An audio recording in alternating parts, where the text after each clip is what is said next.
Saatnya Prime News Meta Radio.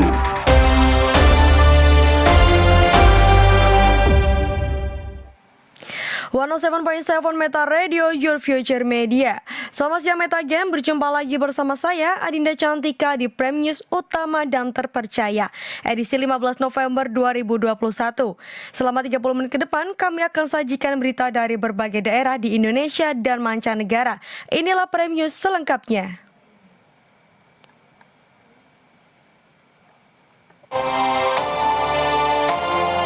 Prime News. Dalam rangka pemenuhan kebutuhan kepemilikan dokumen kependudukan berupa kartu keluarga, EKTP, dan akta-akta, Disdukcapil Nabire memulai pendistribusian draft kartu keluarga ke 15 distrik sekabupaten Nabire. Selengkapnya akan dilaporkan oleh kontributor RRI Nabire, Jeffrey Panjaitan. Dalam rangka pemenuhan kebutuhan kepemilikan dokumen kependudukan berupa kartu keluarga, EKTP, dan akte-akte lainnya sebagai persiapan Pileg dan Pilpres 2024 serta Pilgub dan Pilbub serta untuk memberikan kepastian identitas diri masyarakat Nabire, Dinas Kependudukan dan Pencatatan Sipil telah memulai pendistribusian draft kartu keluarga ke 15 distrik sekabupaten Nabire diawali dari distrik Yaur, Jumat 12 November 2021. Hal itu dikatakan Kepala Dinas Dukcapil Nabire, Yerimes Mote, saat dihubungi Jumat pagi. Menurutnya, draft kartu keluarga ini nantinya diserahkan kepada para kepala kampung dan akan diteruskan kepada setiap RT RW dan selanjutnya dibagikan kepada setiap kepala keluarga yang namanya tertera dalam draft kartu keluarga.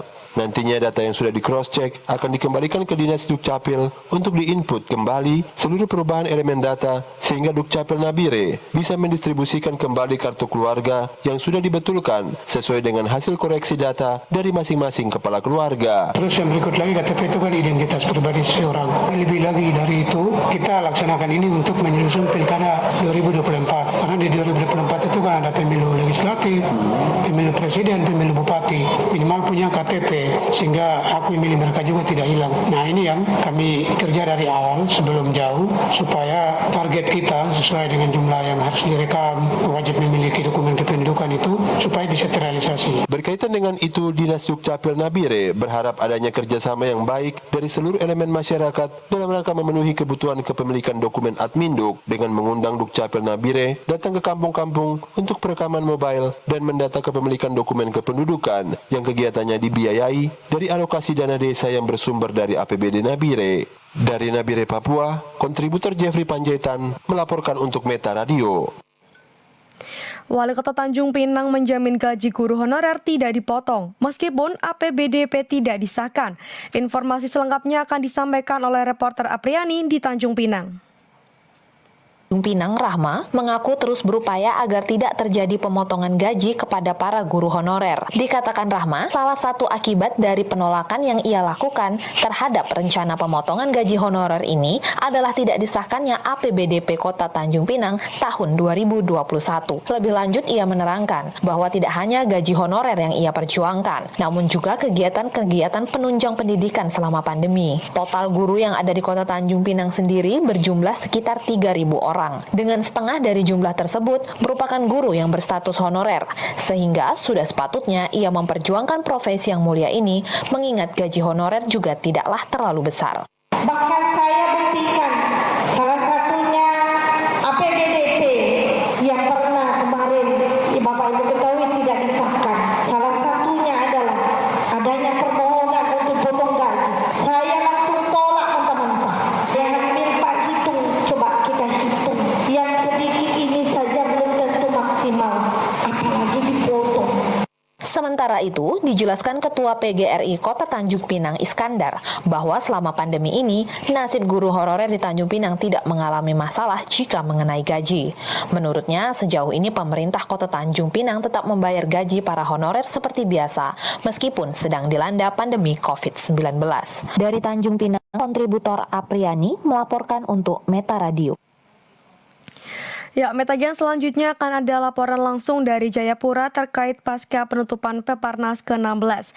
Informasi selengkapnya akan disampaikan oleh kontributor RRI Irfan di Jayapura. Halo Irfan, silakan laporannya. Ya, Adinda Cantika, saya saat ini berada di Bandara Sentani, Kabupaten Jayapura. setelah dilakukan penutupan 13 November 2021 lalu pada hari Sabtu, para kontingen sudah mulai melakukan keberangkatan ke daerah masing-masing mulai tanggal 13 lalu. Ada sebagian yang sudah melakukan keberangkatan, yaitu Bengkulu dan Jabar. Namun di hari ketiga ini para kontingen mulai melakukan keberangkatan ke daerah masing-masing, yaitu sekitar 11 kontingen dari berbagai cabur mulai berangkat ke daerah asal, yaitu Jawa Barat, Jawa Tengah, NTT, Maluku, Kalimantan Timur, Aceh, Sulawesi Selatan, Riau, Sumatera Utara, Jawa Timur, dan DKI Jakarta. Saat ini saya berada di pintu masuk keberangkatan Bandara Sentani. Sebelum para kontingen ini masuk untuk melakukan check-in, mereka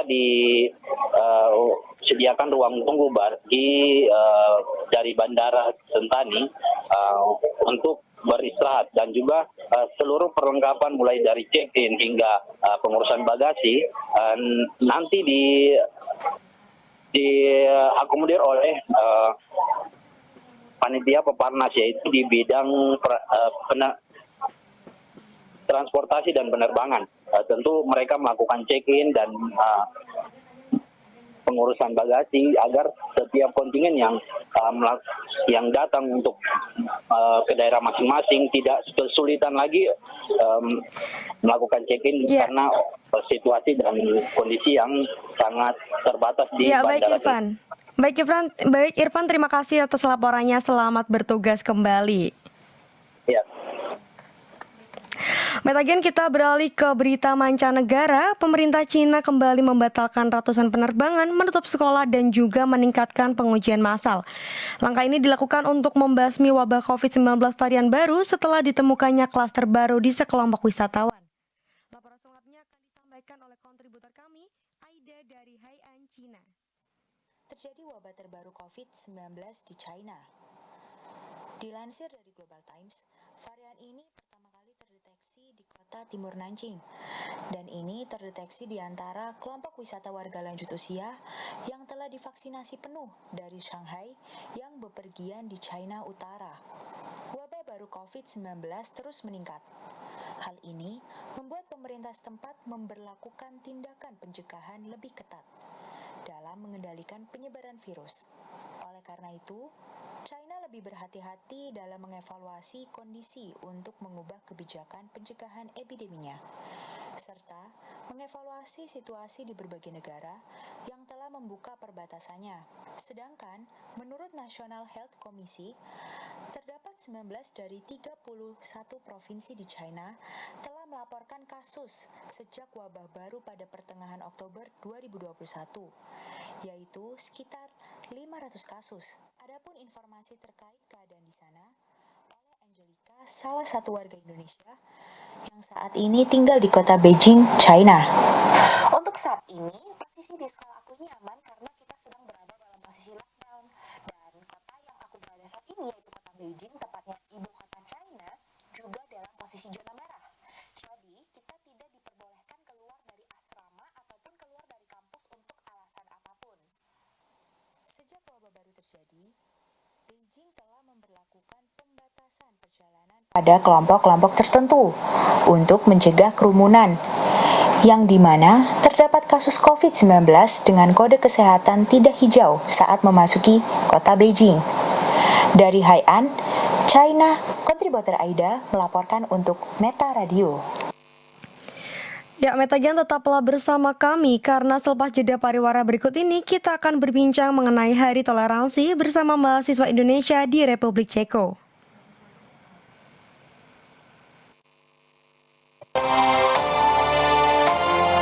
Prime News.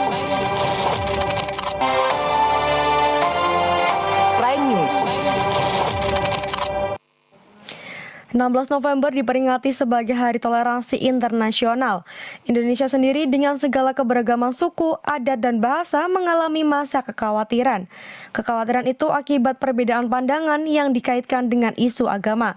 Survei yang dilakukan oleh Wahid Institute berdasarkan level intoleransi, situasi intoleransi Indonesia saat ini sudah mencapai angka lebih dari 50%. Hal ini menyebabkan ketidakmauan seseorang untuk dekat dengan orang yang berbeda dengannya. Intoleransi pun bisa terjadi bukan hanya pada pemeluk agama yang berbeda, melainkan juga pada orang yang memiliki agama yang sama. Untuk berbincang lebih lanjut terkait Hari Toleransi Internasional, saat ini saya sudah terhubung dengan mahasiswa Indonesia Mulyawan Prasetya Utama yang saat ini sedang berkuliah di Pulaski University Olomouc. Ahoy Kak Mulyawan, apa kabar? Halo, kabar baik. Kak Mulyawan, boleh disampaikan terlebih dahulu ke Metagen bagaimana keadaan COVID-19 yang ada di Ceko? Untuk saat ini sepertinya agak memburuk ya, karena baru saja saya dapat notifikasi dari kampus kalau kuliah minggu ini dipindah untuk menjadi online. Baik. Dan selama 1 minggu tidak ada kegiatan di kampus. Nah, Kak Mulyawan, tepat hari ini adalah Hari Toleransi Internasional. Lantas pandangan Kak Mulyawan nih sebagai seorang mahasiswa tentang toleransi itu bagaimana?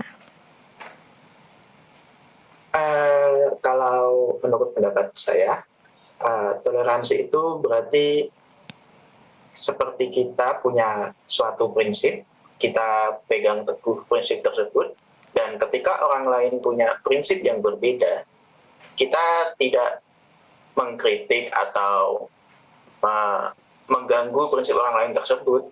Jadi bisa berjalan beriringan tanpa saling menjatuhkan. Seperti itu.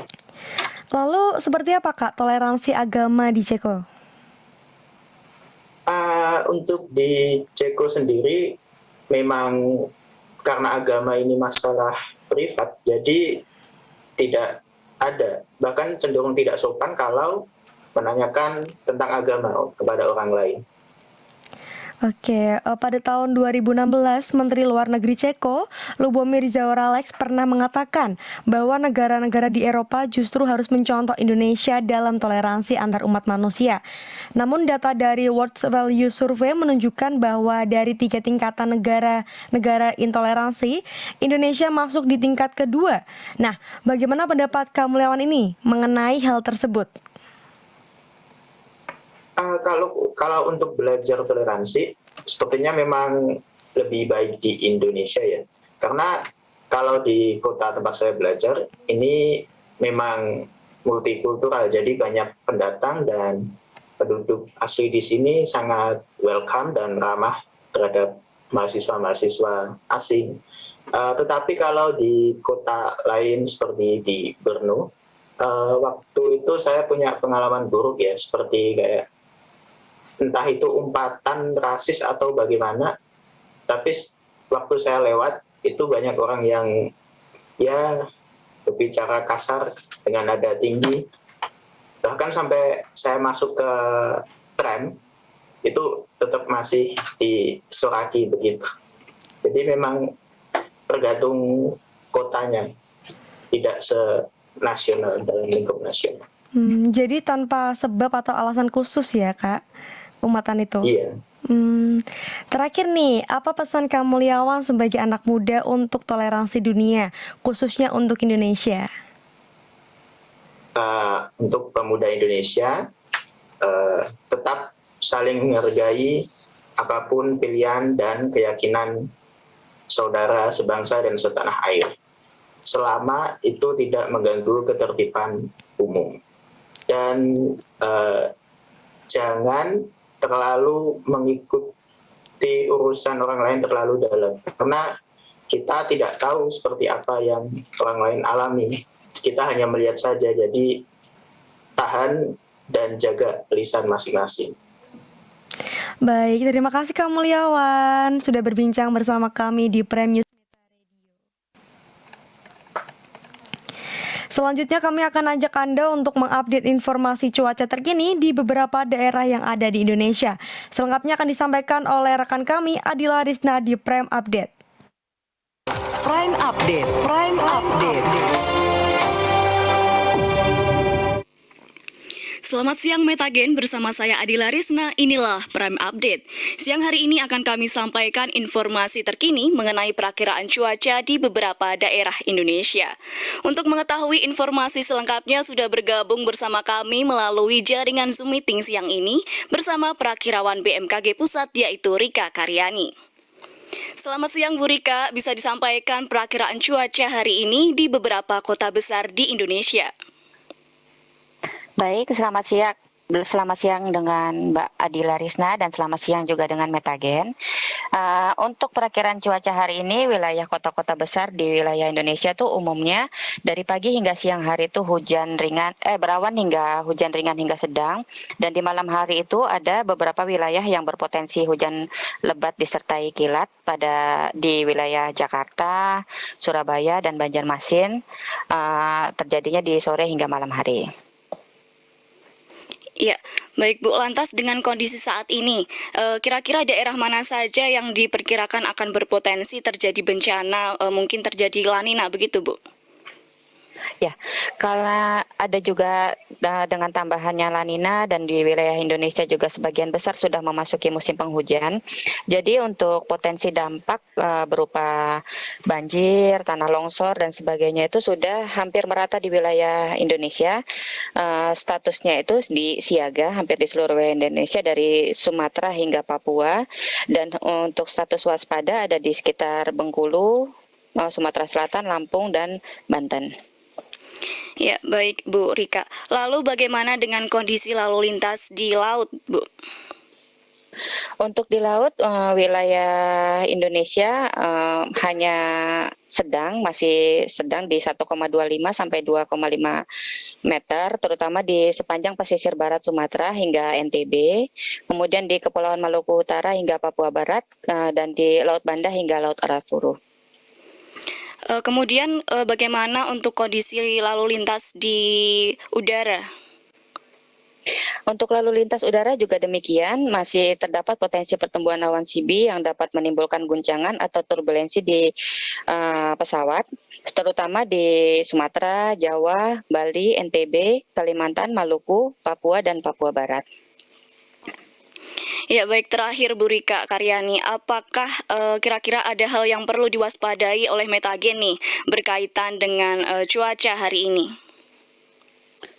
Baik, untuk Metagen, hati-hati terdapat dampak yang ditimbulkan oleh kondisi cuaca ekstrim saat ini, karena wilayah kita itu sekarang sedang ada efek La Ninanya dan sudah memasuki musim penghujan, sehingga untuk wilayah-wilayah yang rawan bencana seperti banjir, tanah longsor, banjir bandang, genangan, angin kencang, pohon tumbang, dan jalan licin itu berpeluang terjadi untuk di sebagian besar wilayah Indonesia. Jadi kita yang memperhatikan alam kita sendiri dan kenal dengan perilaku alam kita sendiri. Ya, baik. Terima kasih Bu Rika Karyani atas informasinya. Ya, sekian Prime Update siang ini. Saya Adila Rizna undur diri. Prime News akan kembali bersama Adinda Cantika setelah jeda berikut ini.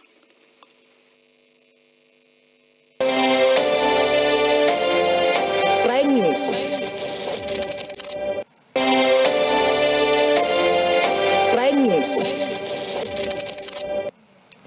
Metagen ada informasi menarik seputar olahraga bersama Yoga Cahya di Prime Sport selengkapnya. Prime Sport. Jelang WSBK Indonesia 2021, persiapan sirkuit Mandalika kini sudah mencapai 97%. Striker Barcelona, Sergio Aguero, harus absen 3 bulan setelah mengalami kelainan jantung. Halo, selamat siang Metagen. Selain 2 berita utama tadi, sejumlah informasi olahraga lainnya akan kami hadirkan untuk kamu selama 5 menit ke depan di Prime Sport.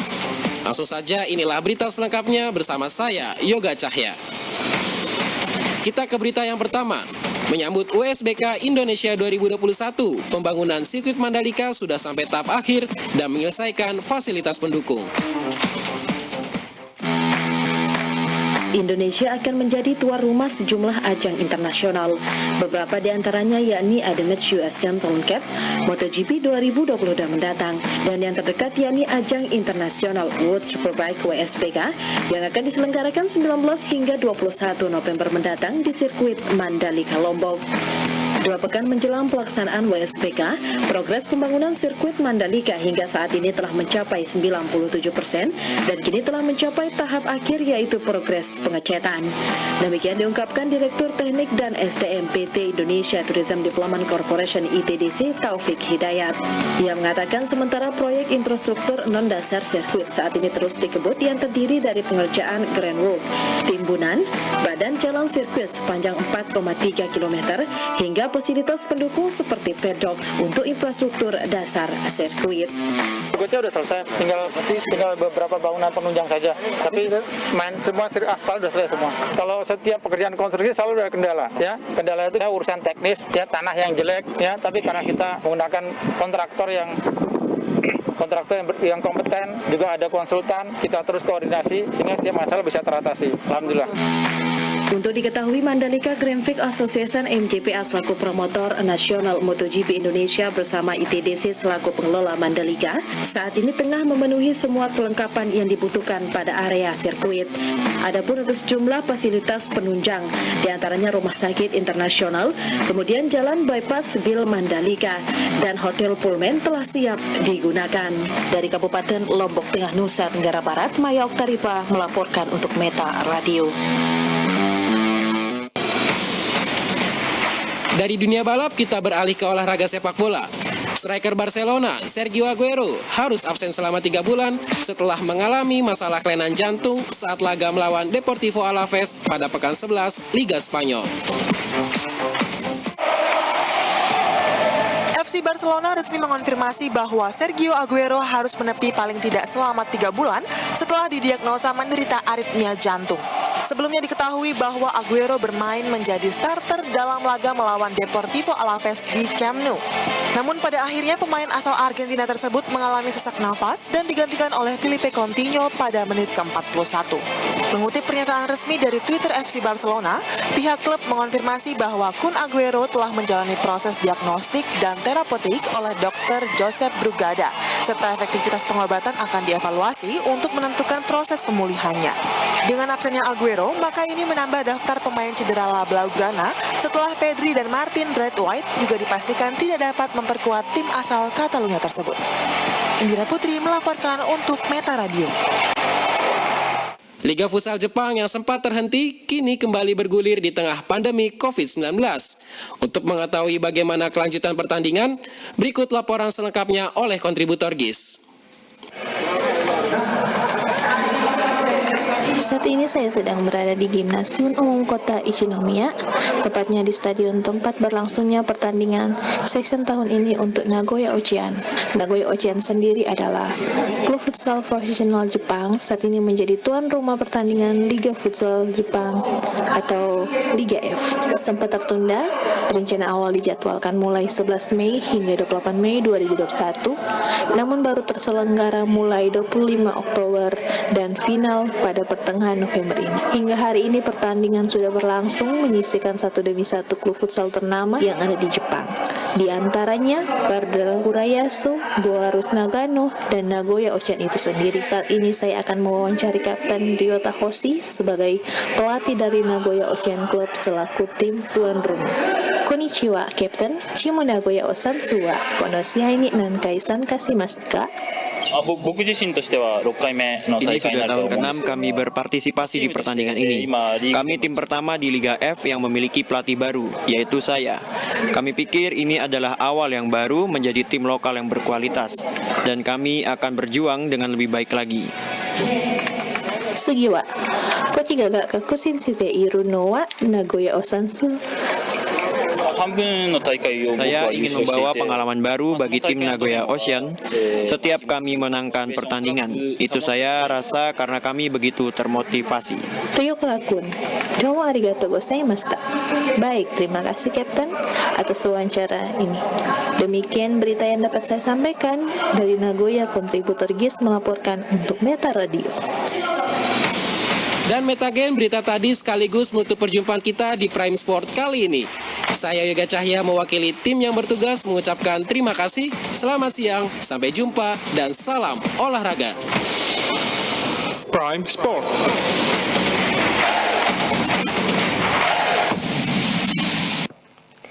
Bali sudah memasuki PPKM level 2 sejak 9 September 2021. Kebijakan ini diputuskan oleh pemerintah pusat sebagai usaha membangkitkan ekonomi. Informasi selengkapnya akan dilaporkan langsung oleh kontributor Juliana di Bali. Saat ini Bali sudah memasuki PPKM level 2 sejak dibukanya pintu pariwisata internasional tanggal 9 September 2021. Kebijakan yang diputuskan oleh pemerintah pusat mendapat sambutan positif dari para pelaku pariwisata maupun pengelola objek-objek wisata yang telah lama mati suri.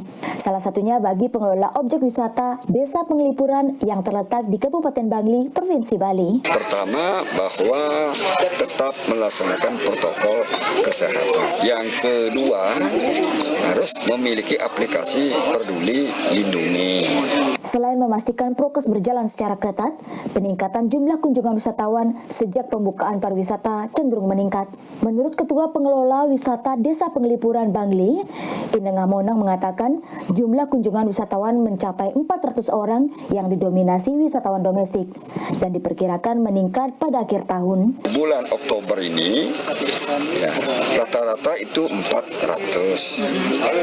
Malahan di November sama dengan Oktober. Lalu ada kecenderungan meningkat. Dari Bali, kontributor Juliana melaporkan untuk Meta Radio. Sejalan dengan kebijakan PPKM level 2 di Bali, Dinas Pariwisata Daerah Istimewa Yogyakarta telah menyiapkan program masuk ke sejumlah destinasi wisata dengan memberikan potongan diskon 50%. Laporan selengkapnya akan disampaikan langsung oleh reporter Kartika Maharani. DIY memberikan potongan diskon 50% pada sejumlah destinasi wisata. Hal ini dijelaskan langsung oleh Kasih Pengelola Informasi Pariwisata DIY, Beni Saptianto. Untuk menarik minat wisatawan untuk berkunjung ke Jogja, harapan kami bahwasanya memang bisa memberikan keringanan nih bagi calon wisatawan yang akan berkunjung. Adapun tempat wisata yang mendapat harga diskon seperti Candi Borobudur, Candi Prambanan, dan Candi Ratu Boko. Sementara itu, Customer Experience Manager TWC Prambanan Sugianti mengklarifikasi bahwa diskon 50% tersebut tidaklah benar. Sebenarnya bukan 50% dari harga tiket yang di kami, tapi diskonnya promonya adalah 5.000. Adapun pemberian diskon tiket masuk Candi Prambanan hanya berlaku di 2 paket, yaitu paket Peruputan dan paket Prambanan Meals. Program diskon ini bisa direservasi dan pembayaran tiket dilakukan secara non-tunai menggunakan Quick Response Code Indonesia Standar atau QRIS Bank BPD DIY melalui aplikasi Visiting Jogja. Kartika Maharani melaporkan untuk Meta Radio. Metagen, informasi tadi sekaligus menjadi penutup perjumpaan kita pada siang hari ini. Jangan lupa terus dengarkan Prime News di Meta Radio, Your Future Media. Setiap hari jam 12 siang waktu Indonesia bagian Barat. Saya Adinda Cantika beserta kru yang bertugas pamit undur diri. Selamat siang dan sampai jumpa. Saatnya Prime News Meta Radio.